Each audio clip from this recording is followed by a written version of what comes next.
So finally we got that going. That's amazing. Yeah, it took almost an hour, but the recording is happening. You were telling me you had a podcast before. Correct. Tell me a bit about that. Sure, it was for an infrastructure company within crypto. And the challenge would be the political way of saying it, with infrastructure is to make it sexy, is to make it interesting. It's all about nodes, full nodes, and RPCs, and people have no clue. Everyone uses it, but no one knows how it really works. The founder of the company, he knew me and he was like, Zeb, you are a long-time researcher. I want to get more exposure about what kind of services we do and also of these projects that we work with. But most people, they have no clue what they really do under the hood. They're not technical. So could you please do this? So that's how I got into it. And that's very challenging. How long did you have it running for? And how easy was it to get people to understand? I did it for 10 episodes. So we called it a season. If I look back on it, the people that I did the podcast with, people that used it, they all were very impressed and they really liked the questions. It was called the deep dive. So it did go a bit deeper into stuff, but it didn't reach like thousands of views. We tried to do it with catchy snippets and having more like spicy questions and that kind of stuff in there. So the people that saw it, they were all pretty impressed by it. But in the end, stuff around really technical projects, it doesn't get a lot of listeners. So after one full season, I, as with my background being a crypto researcher, I said, this is lacking marketing. I'm not a marketing guy, and it's also not what I really want to do. So we parted ways afterwards. Yeah, but everyone involved was sad that it stopped. Maybe if you kept at it a bit longer, it could have had a bit more success. As you say, you are a researcher, and this is actually doing media, right? It's Yes, marketing as it was well. very media focused. So we met a couple of weeks ago during the Solana Summit, and it was very surprising to meet someone who's been in Vietnam now for 8 years and also within the space and working from here. I would like you to tell us a bit about your background and what you're up to at the moment. Sure. 8 years in Vietnam and in crypto since 2014, the end of it. So even longer. Right now it's 11 years. For people from my time that joined at the time, it's a cliche, but I joined because of freedom. I believed that within the market of ideas across the whole world, we don't always have the freedom of choice to really choose what we believe in or what we want to use, especially when it comes to finance. And that is not only, actually, it almost always is due to government regulations or due to work, but not all of the money you earn you get to keep. Some of it has to go to taxes. And if you want to have a smaller government, something that I do think is helpful for society to not have a huge government. You don't want taxes to be too easy to be taken from everyone. And crypto was an answer to that. It is a way of preserving your own finances and people not being able to take it away. It's a freedom of choice of choosing to opt out, choosing to use something alternative.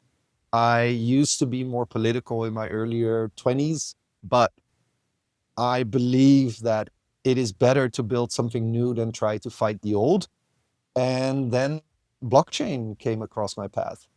And it was a combination. So one was that you were able to transact freely on a global scale, something which I, as someone who travels a lot, had trouble with quite often, that different countries had different rules or did not allow certain credit cards or whatever. And with crypto, you can use it anywhere. And the other one was at the time already, which was super early, is 2014. You already had something called Dash, a blockchain. It still exists. It's just not relevant anymore.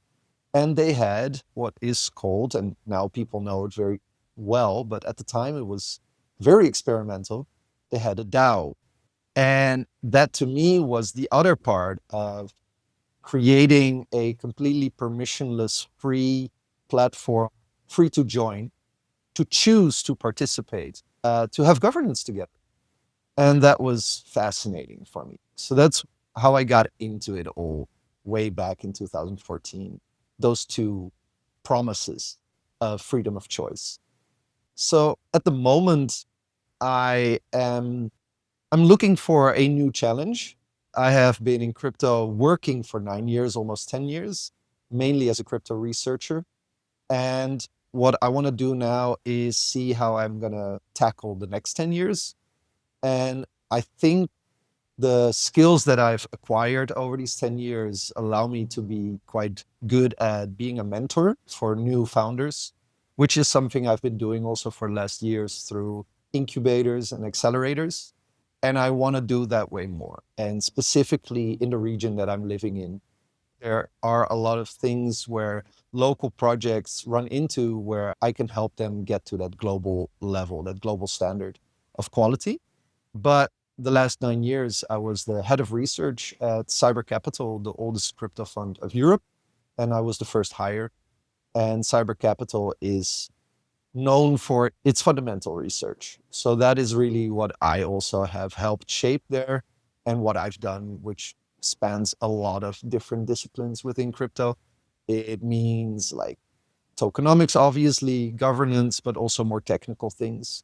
The most recent, very technical discussion that I helped lead at Cyber Capital was regarding the debate around scaling of layer twos or sharding or parallelization, where through very deep research and a lot of debates, I personally believe that sharding is the best way of scaling, which is a whole topic on itself.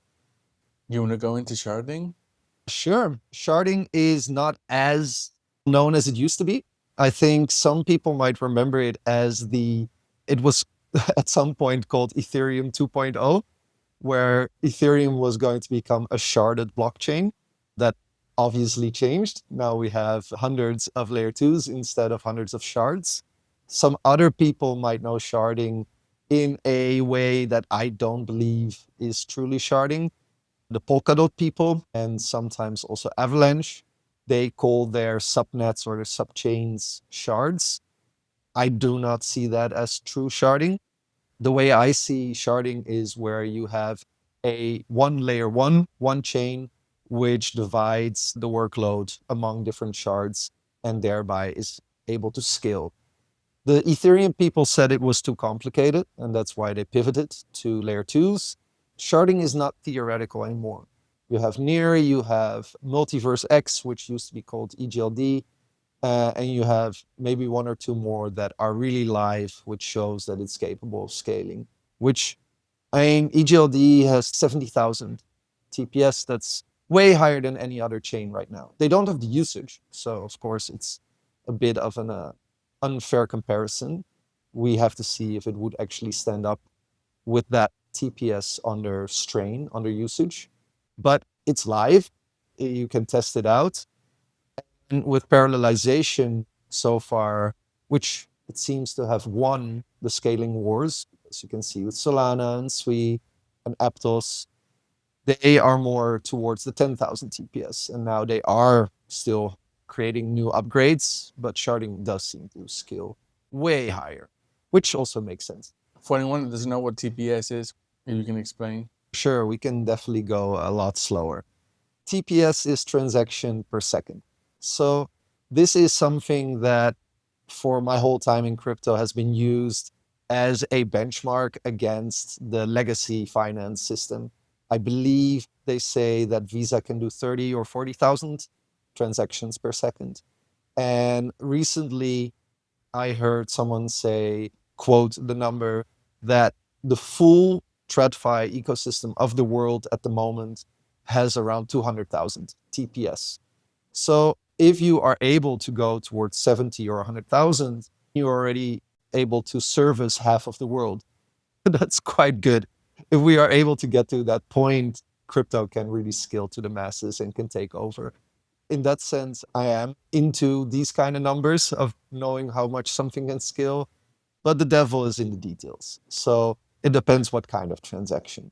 Smart contract transactions are different than pure token transactions of the layer one token itself. An ERC or any other type of token is already bit more complicated computational wise. It's very easy to fake TPS numbers and hype them up, but still, I think it's something to keep in mind. And for instance, you were mentioning an option was near. However, near hasn't grown that much, at least to date. Up to now as well, you're going to see, especially Ethereum and the layer twos, they've grown the most. Why hasn't some of the sharding options not taken much of the crypto space market till now? It's a very good question. I think that all of these alternative layer ones, as they were used to be called, are all asking them this question, how to solve that. So in that sense, I don't have the full answer, but I think that pure technical chains that are showing like, look how much we can scale is not enough. It's also marketing. It's also the narrative. It's a story. And it seems to be that people at the time felt more safe, even though technically it wasn't, it's more centralized, to use layer twos because they already knew Ethereum. And most of all smart contracts activity was on Ethereum. So making that EVM switch to a layer two was easier for the average person. I think it shows that we have to think trilemma within crypto about security and decentralization and scalability. But it seems to be that, and I haven't thought this completely out, but it seems to be that there's another problem, and that is how much people are willing to actually care about security, decentralization, and scale. It seems that people often choose other things over that. There is clearly a trend of projects being less decentralized. There's clearly a trend of things being less secure, and people do use all these products. Of course, there are also hacks and there are exploits and there are rug pulls, so they learn the hard way. But I think it was familiarity with EVM, just only MetaMask at the time being so dominant and that it was easy to add a different chain like a layer two, but it wasn't for near. And in that sense, it's quite spectacular how Solana has prevailed. And there are definitely lessons there. And I think one of the lessons is that they had a very strong message of we have cheap, fast payments. I think a lot of the other alternative chains try to come up with extra fancy stuff, and it's that didn't make it. Also, there's a whole bigger topic here, which we have talked about another time already a little bit, where I feel that due to the incentive mechanisms within crypto around being able to raise huge amounts of money with tokens, we are seeing way more projects with tokens than needed. I would have been happier if we would have, as a community and as a ecosystem, have tried to scale one chain, Bitcoin even, and then have thousands of dApps products being built on top of that. But each had their own ideas because it's all open source. So it's very easy to come up with your own project. You fork stuff, you build some extra code with it, you launch it, have a token, get rich. So there are a lot of incentives to have hundreds of chains. For instance, Near, that team used to work on an implementation of Ethereum. They were one of the teams that worked for Ethereum 2.0, and then they spun out. I mean, the exact reasons why might not have been money. Maybe they really felt that they were not able to build what they wanted to build and they felt it was better. Could be. Now we have all of these different chains, some of them really scalable, and they all have dead ecosystems because in the end, people just go where the liquidity is, and that's not necessarily the newest shiny one. And for instance, does sharding add any complexity? For Makes a network users or for devs? for the devs, actually. Yes and no. Every completely new chain with a completely new smart contract language will have that. Solana had a learning curve in some way. Of course, Rust is for a lot of people familiar, but for the EVM devs that knew crypto, it was new. Sui with Move has a different language again. So that doesn't seem to really stop developers, although, yeah, it's somewhat of a nuance. With sharding, yeah, that you need to have communications between different shards is what you're trying to hint at, right? That this creates complications. So within For instance, Multiverse X, which technically I'm a fan of, but it never took off, so I'm very realistic about it. They have seamless transactions. So no, for a developer, it should not be a difficulty. People should be able from one shard to transact with any of the dApps on another shard. Another one that also works this way is more new, but the project has been around for a while, is Supra with even multi VMs, which is another like step higher. So multiple virtual machines with multiple smart contract languages. They are aggregating all of them, and then you have all of it being able to connect with each other within Supra. Technically, super cool. Very interesting and exciting to me. If it will actually gain tractions, yeah, that's a lot depending on marketing. I think that was the other point I was going to go to. A part of the trilemma is how you package this, how you sell this, and the culture also, I think, is important, right? With Solana, apart from the low cost of the transactions, I feel they have this culture, and the way they market it feels very much like this is where the cool kids are. Sure. And that attracts a lot of young talents there, comparison to other projects, by how they present and market their hackathons, their events, their styling. It's all a bit more graffiti in a way. It gives it a bit of edge in comparison to other projects. And I think that also may have an effect. Of course. Yeah, we are in the end just human. So we are very susceptible to these tribes. I mean, I've been in crypto long enough that I've seen a lot of tribal warfare, which I'm definitely not in any tribe. I'm very chain agnostic, but I've seen this over and over.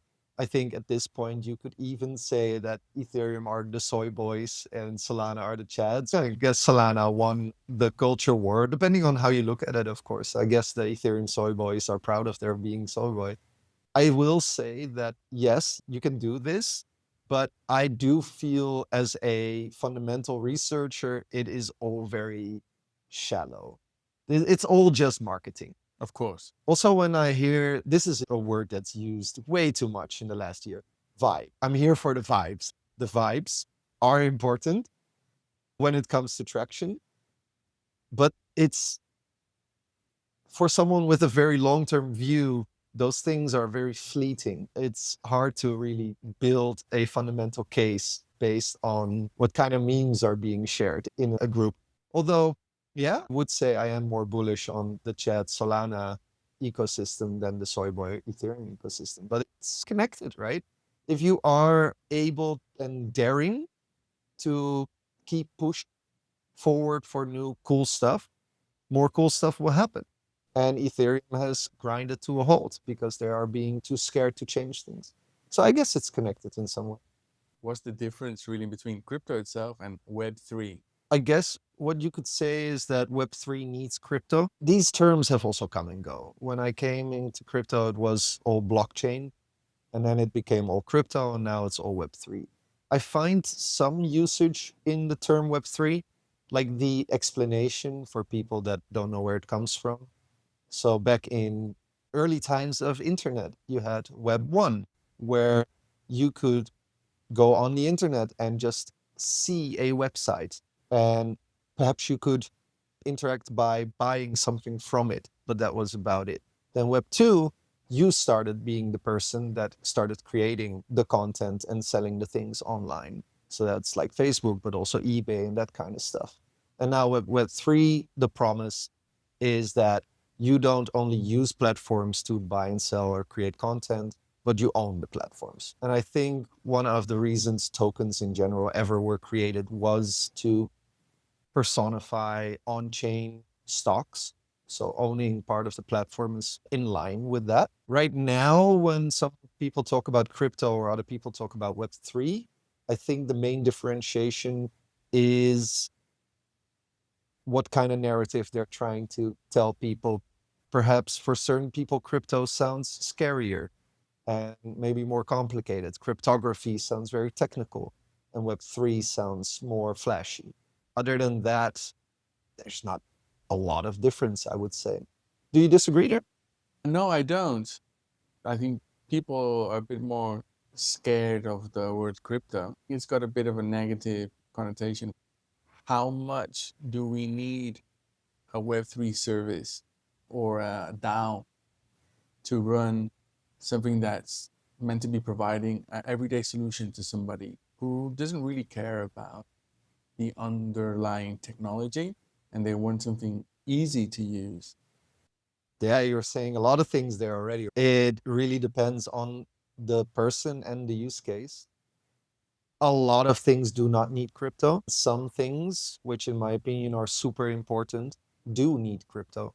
So it depends which one we're looking at. When you are talking about things that can be messed with by central authorities or things where there is value in censoring, those will benefit greatly from using cryptography or Web3 or whatever you want to call it. And if you have a platform, a DApp, which has multiple stakeholders, which all could potentially have an impact on how the platform works, a DAO could be a permissionless way of making them connect with each other and do governance together. There are also a lot of things that are being tokenized or are being pushed where I do not feel that is needed at all. I think a lot of things right now do not need tokens for sure. And a lot of utility within the world that people are using will never be on chain and also doesn't have to be on chain. It's like the meme that the future finance is only crypto. Yeah, that's ridiculous. That's just not needed. There are a lot of people that are very scared about managing their own finances. So they will likely go for custodians. Now, what you could do, due to it technically being more secure, is have the underlying funds being held on chain. And people choose custodians just as they do now with either the payment apps they use or with a bank that they use.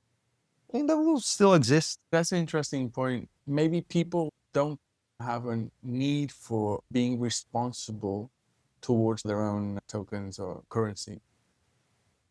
Because if you have money in the bank today, at least, if your credit card gets stolen, you can go report it to the police. You can still get some money back.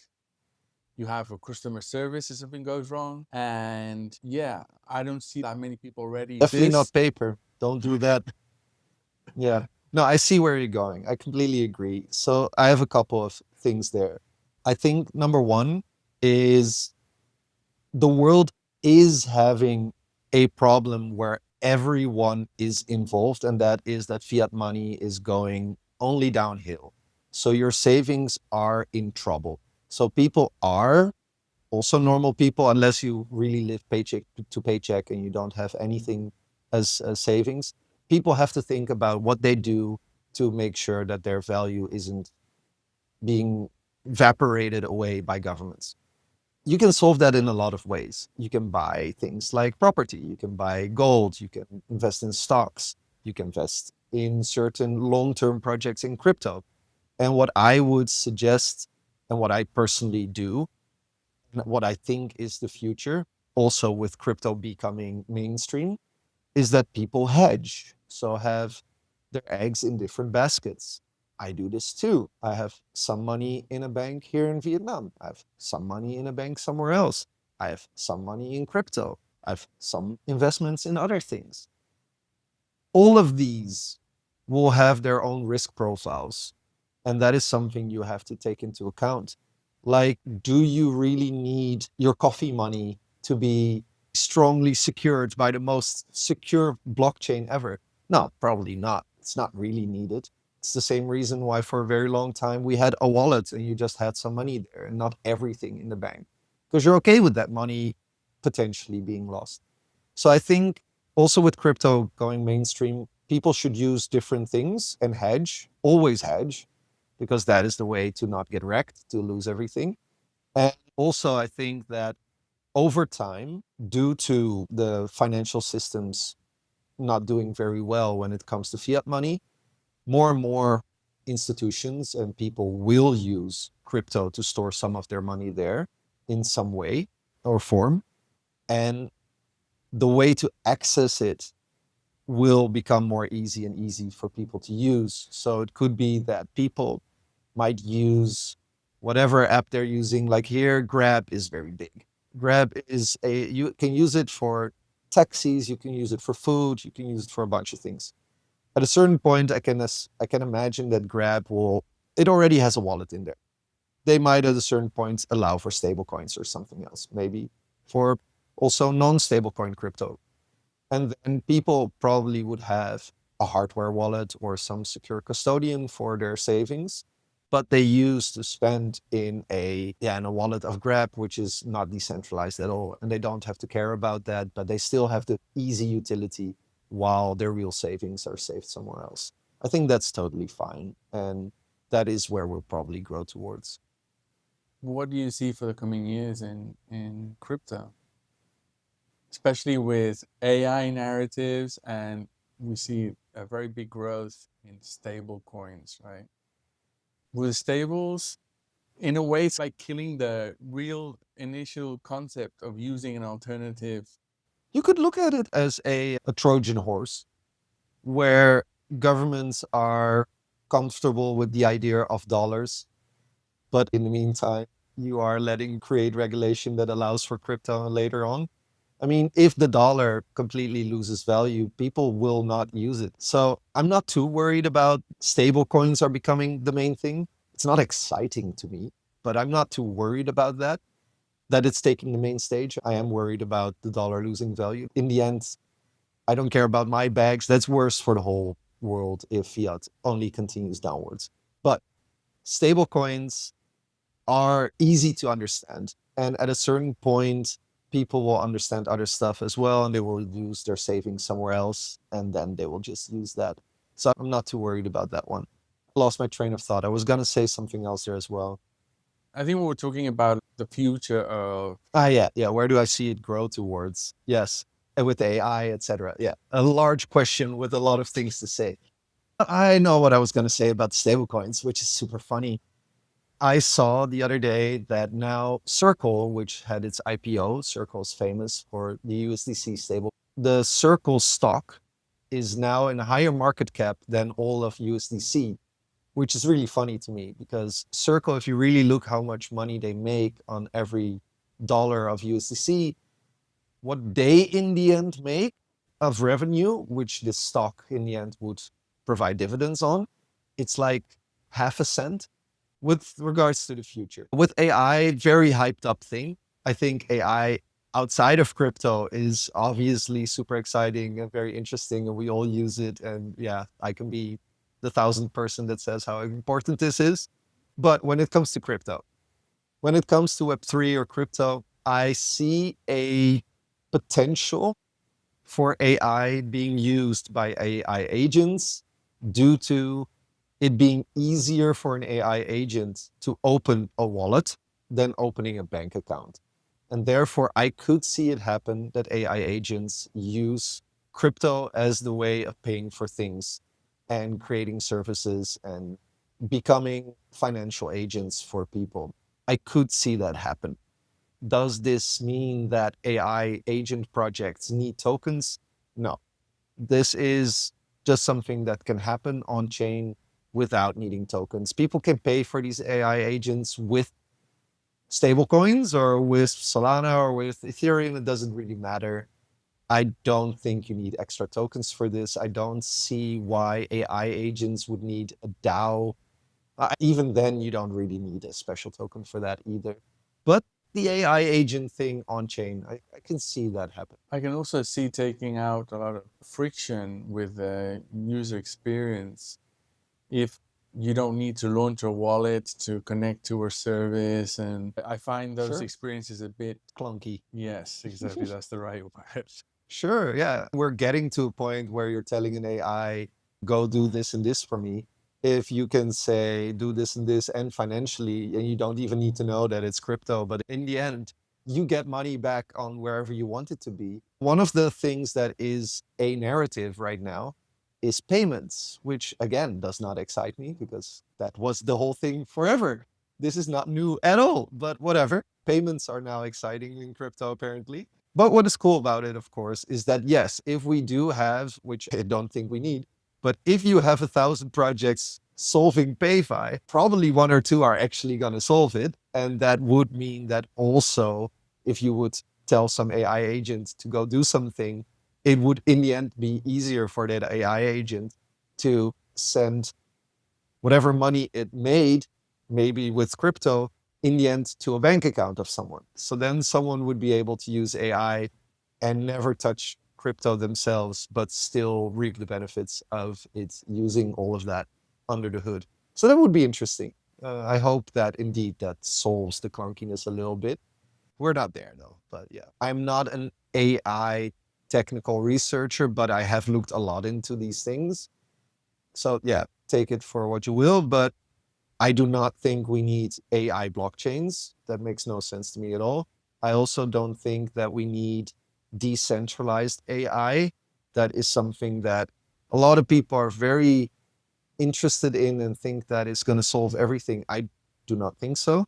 I also think that when it comes to the problems of AI, because AI is censored, I can see a problem there because you don't want the thing that we are going to use for everything to be censored. You want it to be free and open information.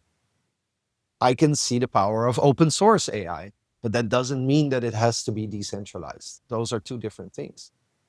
Luckily, most decentralized projects are open source because I see the power of open source. It helps with security.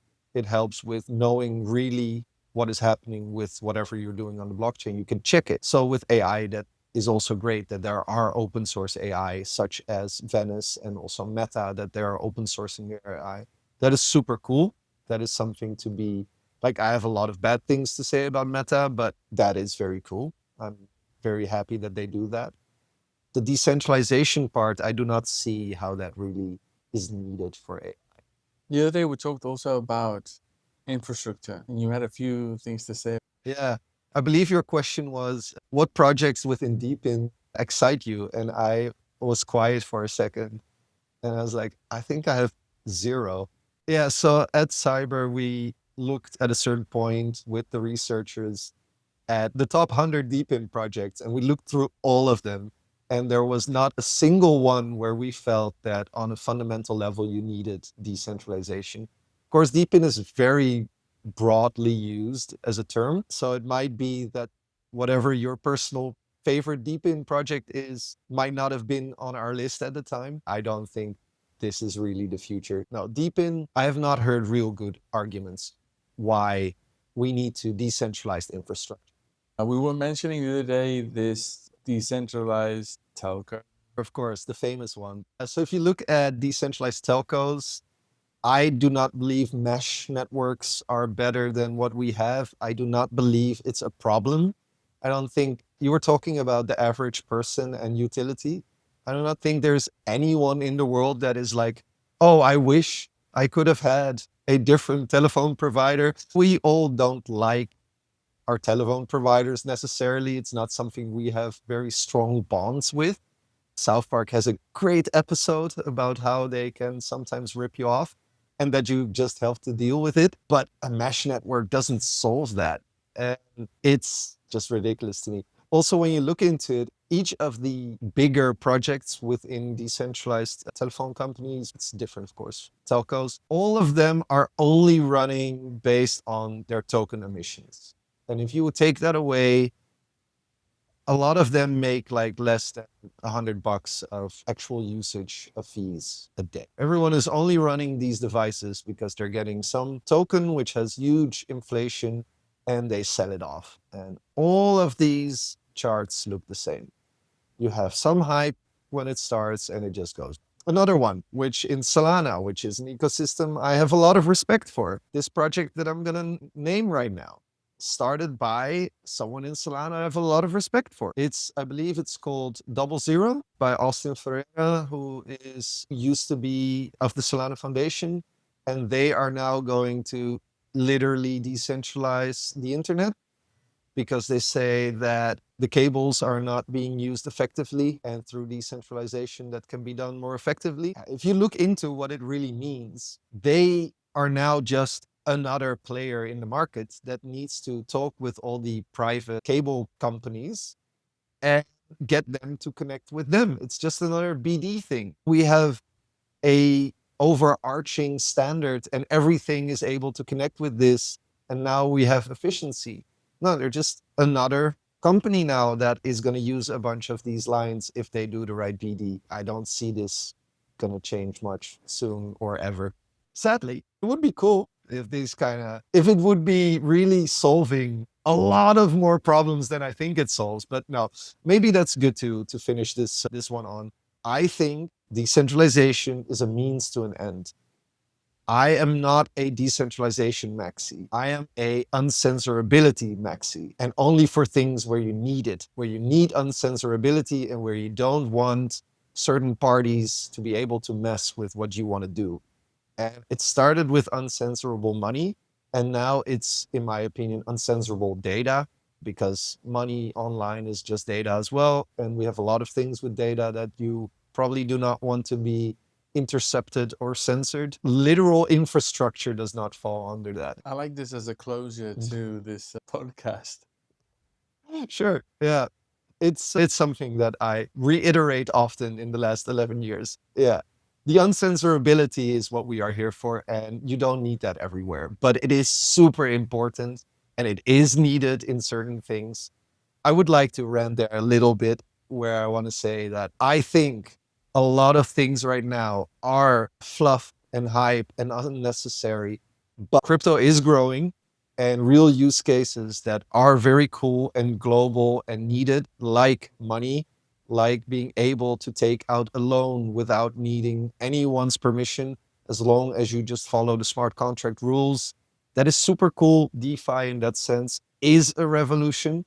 It's just been around now for 5 years and people are starting to find it boring. I do not find it boring at all. This is super interesting and super needed. But crypto is not going to solve everything in the world. Thank you so much, Zeb. That's been amazing.